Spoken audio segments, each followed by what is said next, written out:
Hola, buenas tardes. En el podcast de hoy hablaremos sobre la obra París en una fiesta de Ernest Hemingway. Bueno, para introducir el tema es importante definir un concepto clave: generación perdida. Bueno, el término generación perdida denota una corriente literaria americana del periodo de entreguerras.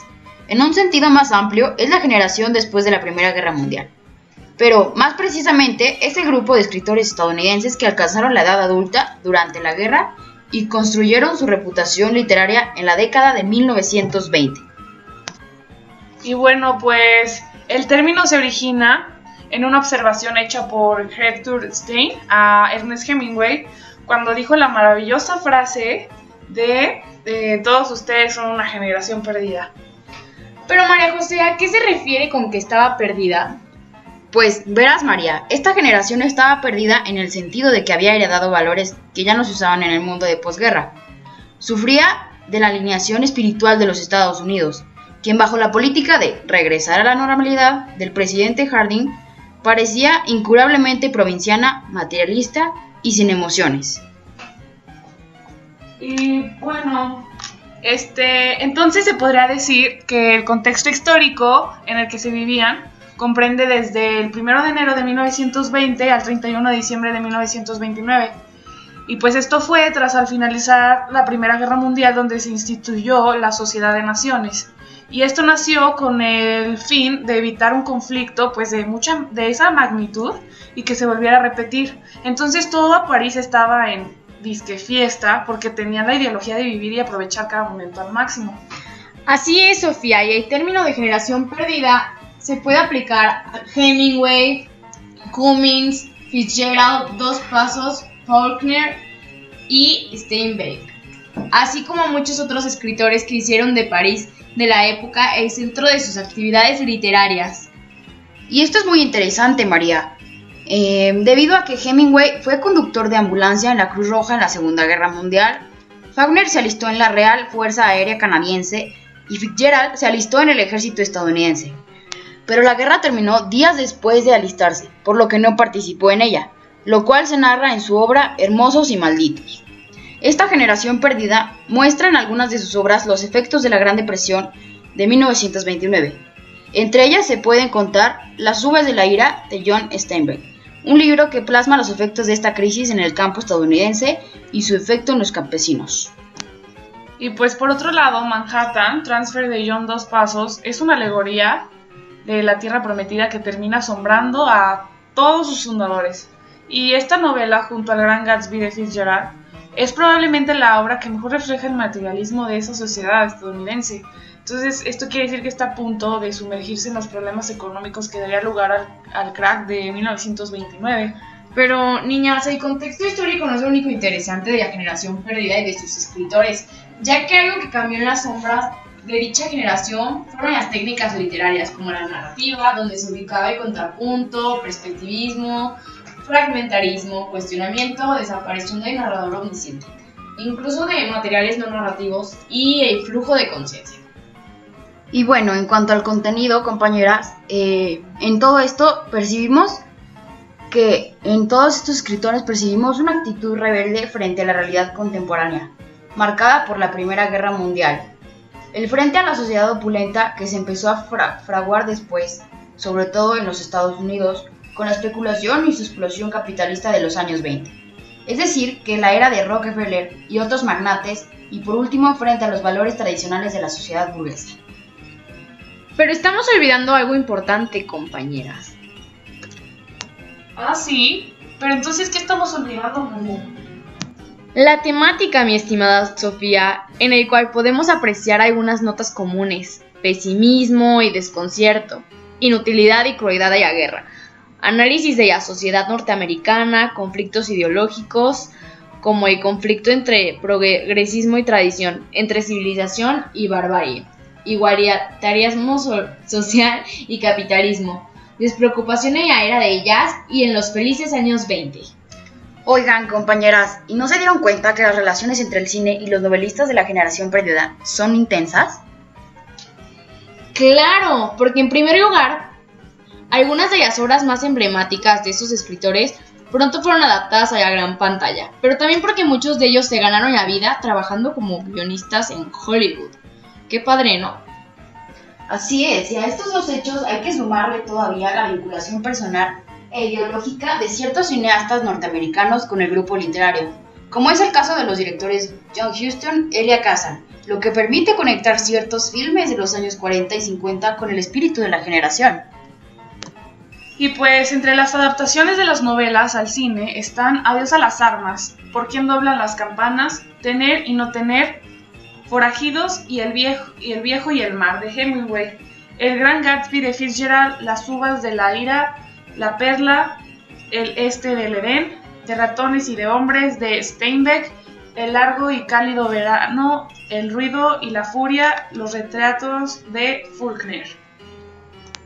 Además de que muchas películas recientes se inspiran en esta época, compañeras. Tal es el caso de la película de Woody Allen llamada Medianoche en París. Ay, sí, no me acordaba de esta película, compañeras. Es hermosa, me gustaría vivir en esa época. Y sí, ¿a quién no le gustaría vivir en esos años? O bueno, a mí en lo personal me encantaría vivir en esa década. ¿Y qué les inspiró a querer vivir en esa época, niñas? La verdad, a mí lo que me inspiró fue el libro que leímos en nuestra clase de literatura llamado París era una fiesta, de Ernest Hemingway. Y pues a mí la película de Woody Allen.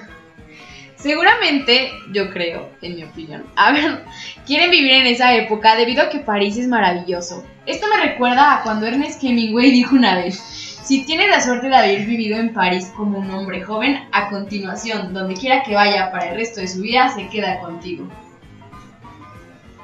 Sí, porque la vida en París se puede sentir como un sueño, porque es una ciudad que es completamente única. Las luces, los edificios, la Torre Eiffel y los interminables cafés de esquina contribuyen a su encanto y dejan una impresión diferente en cada persona que visita. Tanto Ernest Hemingway como Woody Allen son dos escritores famosos que se enamoraron de París y reflejaron su amor por la ciudad de las luces en sus respectivas obras. París era una fiesta y la película Midnight in Paris. Ambos crean una representación única de París a través de su propio punto de vista, usando técnicas literarias o cinematográficas. Tanto en el libro de Hemingway como en la película, la ciudad de París está muy romántica e idealizada por el personaje principal. Y pues Ernest Hemingway piensa que la ciudad está viva y cambia constantemente. Hill, el protagonista de la película, piensa que la ciudad es mágica y ambos hombres están de acuerdo en que no hay mejor lugar para escribir o vivir en el universo. El personaje Adriana, en Medianoche en París, dijo que París existía y que cualquiera pueda elegir vivir en cualquier otro lugar del mundo siempre será un misterio para mí. Ambos hombres, pues definitivamente estarían de acuerdo con ella. Sin embargo, mientras ambos hombres están enamorados de la ciudad de las luces, su amor por la ciudad se representa de manera diferente. Hemingway se muda a París para escapar del mundo y disfrutar de la simplicidad de la ciudad. Le gusta relajarse respirando aire fresco mientras disfruta de una bebida en un café. Interesante. Y Jill, por otro lado, ve a París como una ciudad compleja y mágica, con callejones interminables y gente fascinante.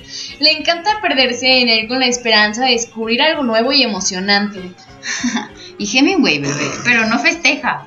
Él preferiría disfrutar de una comida larga y tener conversaciones serias con sus conocidos. ¿Sabes qué se me hace muy interesante el libro de Hemingway? Pues el libro es una memoria de su propia vida. Podría argumentarse como una carta de amor a la ciudad de París.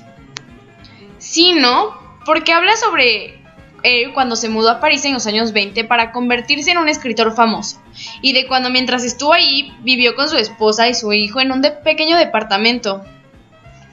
Y también de cuando conoció a muchas mentes creativas famosas que lo ayudaron a interpretar La generación perdida. Entonces, básicamente, el libro de Hemingway es una obra de su biografía. Sí, porque se podría decir que hace una representación de París en los años 20 y cuenta en primera persona cómo estaba lleno de pequeños cafés, mucho alcohol, gente para cenar y caminar para admirar los edificios. Como cuando dice: comimos bien y económicamente, bebimos bien y económicamente, dormimos bien, nos calentamos y nos amamos. Sí, yo creo que el punto de vista en primera persona de Hemingway fue importante, ya que ayudó a transmitir su actitud de tono sobre su tiempo en París. El estilo de las memorias del libro también muestra el intento de Hemingway de ser honesto y fiel a sus recuerdos. Como cuando al comienzo del libro hay algunas sensaciones como frío, calor y hambre, no sé si se dieron cuenta, y si se dan también cuenta, siempre complementa su proceso de escritura con alimentos como mandarinas, nueces o pasteles. En el documental de su biografía que vimos, comentaba que Hemingway creía que había múltiples hambres. Hemingway habla sobre hambre en el sentido literal y como uno siempre tenía hambre en París debido a todos los maravillosos olores de las deliciosas comidas provenientes de los muchos restaurantes que uno pasaba cuando caminaba por la calle. Pero hubo ansias más profundas, como la memoria, el amor y la comprensión que nunca fueron satisfechas. El hambre es saludable y las imágenes se ven mejor cuando tienes hambre, eso es lo que dijo. La teoría de Hemingway era que tener hambre hacía que escribir fuera más fácil debido a los pensamientos poco sólidos que traía. Le gustaba comparar la temperatura del aire con su estado de ánimo. Así es como sabemos que todo lo que Hemingway escribió fue una memoria de su propia vida y experiencia de vida. Entonces, ¿cómo fue la vida de Hemingway en general? Bueno, pues Ernest Hemingway nació el 21 de julio de 1899 y pues falleció el 2 de julio de 1961. Él al principio pues fue voluntario en la Primera Guerra Mundial. Él alteró con los vanguardistas y pues conoció a mucha gente muy importante, como es Ezra Pound, Pablo Picasso, etcétera, y participó en la Guerra Civil Española y la Segunda Guerra Mundial. París era una fiesta, es una recopilación de memorias del escritor, como ahorita lo estábamos comentando, niñas. Y pues también uno de sus libros más exitosos fue El viejo y el mar. Otra de sus obras muy conocidas, claro, en todas las épocas, tiene como protagonista a un modesto pescador de La Habana, donde vivió y escribió durante muchos años enfrentando a la naturaleza. No, pues yo creo que se le pasó bomba en su vida. Pero bueno, el tiempo se nos ha acabado. De esta manera concluimos el podcast hablando de Ernest Hemingway y de su novela París era una fiesta. Espero que les haya gustado esta discusión. Nos vemos en la próxima. ¡Adiós!